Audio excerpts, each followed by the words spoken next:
ఈరోజు ఆంధ్రప్రదేశ్ ప్రభుత్వం 100 రోజులు విజయోత్సవ సభలు పెడుతున్నారు.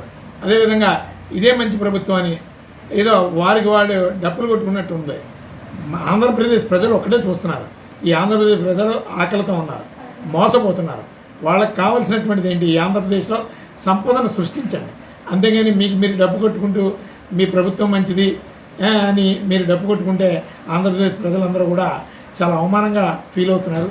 రెండోది ఏంటంటే, ఈ తిరుపతి లడ్డూ విషయం రాజకీయం చేయకుండా ఆంధ్రప్రదేశ్ ప్రజలతో పాటు యావత్ ప్రపంచంలో ఉన్నటువంటి తిరుమల శ్రీ వెంకటేశ్వర స్వామి వారి భక్తుల మనోభావాలు గాయపరిచే విధంగా మీరు రాజకీయ కోణంలో దీన్ని ముందుకు నడిపించండి.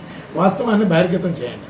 బహిర్గతం చేసి అక్కడ తిరుమల శ్రీ వెంకటేశ్వర స్వామి వారి ప్రసాద నాణ్యతని ఎక్కడా కూడా భ్రష్టు పట్టించకుండా మీరు భక్తులు ఆశీర్వచనాలని మీరు పొందడానికి ప్రయత్నం చేయండి. అంతేగాని ఈరోజు ఆయన నెయ్యిని కొనడానికి బార్గెనింగ్ చేశారంటే అంతకంటే దౌర్భాగ్యం ఉంది.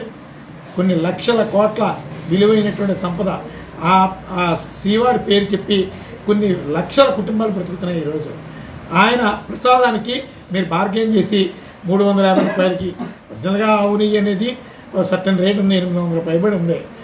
క్వాలిటీ నెయ్యిని పెట్టడానికి ఇబ్బంది ఏముంది? ఇవన్నీ కాకుండా అలాగే పింక్ డైమండ్ విషయం కూడా తేల్చండి. మీ ప్రభుత్వం వచ్చింది, ఆంధ్రప్రదేశ్ ప్రజలను మోసం చేయకండి. మోసం చేస్తూ నిరంతరం ప్రజల మీద మీరు రాజకీయ అస్త్రాన్ని మీరు వినియోగించుకుంటూ మీ రాజకీయ జీవితాన్ని ముందుకు నడిపించుకోకండి. అలాగే ఈరోజు 99 రూపాయలకే క్వార్టర్ సప్లై చేస్తామనే మాట మీకు సిగ్గేస్తుందో లేదో తెలియదు, కానీ ప్రతి ఆంధ్రుడు సిగ్గుపడుతున్నాడు. మీరు సాధించే ఘనకార్యాలు ఆంధ్రప్రదేశ్ ప్రజల కోసం, అలాగే ఇక్కడ ఉన్నటువంటి ఉద్యోగ ఉపాధి అవకాశాలు ఏ విధంగా మెరుగుపరచాలి, కేంద్ర ప్రభుత్వం నుంచి మనకు రావాల్సినటువంటి ఏ విధంగా సాధించుకు తీసుకొస్తాం, వీటి కోసం మాట్లాడండి.